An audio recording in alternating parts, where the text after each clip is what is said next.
देश भर में एलपीजी गैस की किल्लत को लेकर हाहाकार मचा हुआ है। एक और गैस की समस्या से जहां जनता परेशान है, वहीं दूसरी ओर मोदी सरकार मामले को लेकर चुप्पी साधे बैठी है। प्रधानमंत्री मोदी से लेकर बीजेपी के मंत्री तक इस पर जवाब देने के बजाय मुंह छिपाते फिर रहे हैं और इसी बात को लेकर सदन में भी गहमागहमी देखने को मिली। टीएमसी के सांसद कीर्ति आजाद ने मोदी के नाले के गैस वाले फार्मूले पर अपनी बात रखते हुए बीजेपी को न सिर्फ शर्मसार कर दिया, बल्कि उनके शिक्षा और ज्ञान को लेकर भी मजाक बना दिया। जब कीर्ति आजाद बोल रहे थे कि मोदी के नाले से गैस बनाने वाले फार्मूले का मजाक बना रहे थे, तभी बीजेपी के एक सांसद ने कीर्ति आजाद को रोकने की कोशिश की। तब कीर्ति आजाद ने कहा कि बेटा बैठ जाओ, मुझसे पंगा महंगा पड़ेगा। जैसे गिरिराज सिंह को जवाब दिया था, तुम्हें भी वैसा जवाब दे सकता हूं, लेकिन भलाई इसी में है कि बेटा तुम बैठ जाओ। तो सदन में किस तरह से टीएमसी के सांसद कीर्ति आजाद ने न सिर्फ मोदी के नाले के गैस से बनाने वाले फॉर्मूले पर वार किया, बल्कि इसके साथ ही बीजेपी के सांसद को ऐसा बोला कि बेचारे चुप बैठ गए। हम हर एक चीज आपको दिखाएंगे, तो वीडियो में अंत तक जरूर बने रहिए। सब घर के नीचे गटर है, सब गटर में डालो। कैसे बताया था, पाइप डाला, कैसे बर्तन उल्टा किया, छेद किया और उसमें से निकलता तो पैसा भी बचता। इतना हमें आयात करने की आवश्यकता नहीं पड़ती। मत बोलो, फिर तुम्हारे बारे में बोलेंगे। उस दिन गिरिराज के बारे में बोले थे, तुम्हारे बारे में बोलना पड़ेगा। मत बोलो बेटा, मत बोलो, बेटे की तरह हो, मत बोलो, मत बोलो। हाँ, कि हमारे माननीय प्रधानमंत्री जी का जो सोच है वह आविष्कार के बारे में सोचते हैं, और यदि जो 2017 में प्रधानमंत्री जी ने कहा था, यदि उसको यह सरकार मान लेती, रिसर्च एंड डेवलपमेंट कर देती, यदि सप्लीमेंट्री बजट नहीं अगर मेन बजट में भी पैसा दे देती, तो आज गटर गैस से वो सारी कमी पूरी हो सकती थी जिस गटर गैस के बारे में प्रधानमंत्री जी ने बात किया।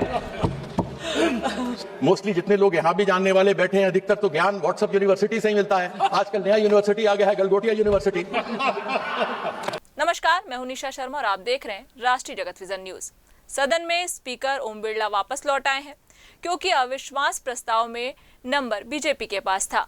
लेकिन बीजेपी की मुश्किलें ओम बिरला के वापस आ जाने के बाद भी कम होने का नाम नहीं ले रही। अब सदन में चर्चा एलपीजी सिलेंडर को लेकर शुरू हो चुकी है, क्योंकि जिस तरह से वॉर के बीच में मोदी सरकार ने घरेलू सिलेंडर का दाम 60 रुपए बढ़ा दिया, उसके बाद से हाहाकार मचा हुआ है। देश भर में बड़े बड़े रेस्टोरेंट बंद हो रहे हैं, लोगों को एलपीजी गैस नहीं मिल रही, और इन्हीं सब मुद्दों को लेकर टीएमसी के सांसद कीर्ति आजाद ने सदन में बात शुरू कर दी। उन्होंने कहा कि अयोध्या के राम रसोई का मुद्दा उठाते हुए पूरे देश को बता दिया कि अगर देश में एलपीजी गैस सिलेंडर की समस्या नहीं है, तो फिर अयोध्या में राम रसोई को क्यों बंद कर दिया गया। क्यों यह नौबत आ गई कि बीजेपी अपने अयोध्या के राम मंदिर में ही राम रसोई नहीं चला पा रही। क्यों बीजेपी वालों ने पीएम मोदी के नाले वाले गैस के फॉर्मूले पर काम नहीं किया। जिस तरह से नाले से मोदी गैस निकालकर चाय बनाते थे, उसी तरह से बीजेपी ने नाले से गैस निकालकर इस समस्या का समाधान क्यों नहीं किया।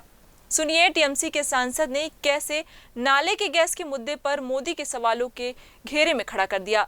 सब घर के नीचे गटर है, सब गटर में डालो। कैसे बताया था, पाइप डाला, कैसे बर्तन उल्टा किया, छेद किया और उसमें से निकलता तो पैसा भी बचता। इतना हमें आयात करने की आवश्यकता नहीं पड़ती। इसके बाद कीर्ति आजाद ने बीजेपी के सांसदों को व्हाट्सएप यूनिवर्सिटी के बजाय गलगोटिया यूनिवर्सिटी का छात्र बता दिया। मोस्टली जितने लोग यहां भी जानने वाले बैठे हैं, अधिकतर तो ज्ञान व्हाट्सएप यूनिवर्सिटी से ही मिलता है। आजकल नया यूनिवर्सिटी आ गया है, गलगोटिया यूनिवर्सिटी। इसके साथ ही उन्होंने पीएम मोदी पर राज्यों के साथ सौतेला व्यवहार करने और राज्यों को पैसा न देने का आरोप लगाते हुए कहा कि आने वाले चुनाव में बंगाल की जनता बीजेपी को वैसा ही जवाब देगी जैसे पिछले चुनाव में बंगाल में दिया था। अभी कीर्ति आजाद यह सब बोल ही रहे थे कि बीजेपी के एक सांसद ने उन्हें रोकने की कोशिश की। तब कीर्ति आजाद ने जो कहा वह सुनने लायक है। कीर्ति आजाद ने कहा कि बेटा बैठ जाओ, वरना तुम कहीं मुंह दिखाने लायक नहीं बचोगे। सुनिए कीर्ति आजाद को। मत बोलो, फिर तुम्हारे बारे में बोलेंगे। उस दिन गिरिराज के बारे में बोले थे, तुम्हारे बारे में बोलना पड़ेगा।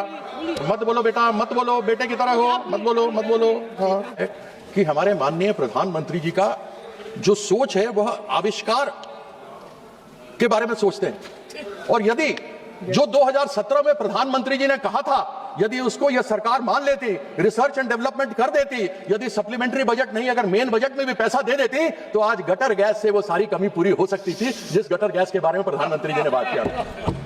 अब जो सवाल उठता है वो ये कि एक तरफ पूरा विपक्ष चाह रहा है कि देश की सदन में गैस की संकट पर चर्चा हो, पीएम मोदी सदन में आकर इस पर बात का जवाब दें, लेकिन दुनिया भर में युद्ध से मचे संकट पर सदन में प्रधानमंत्री जवाब देने तो दूर सदन में आ ही नहीं रहे।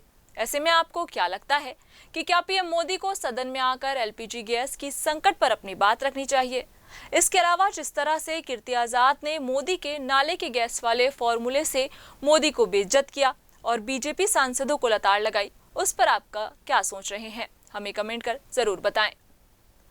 फिलहाल इस खबर में बस इतना ही। देश प्रदेश की खबरों से अपडेट रहने के लिए हमारे चैनल को सब्सक्राइब करें और नई खबरों के नोटिफिकेशन के लिए बेल आइकन जरूर दबाएं। नमस्कार।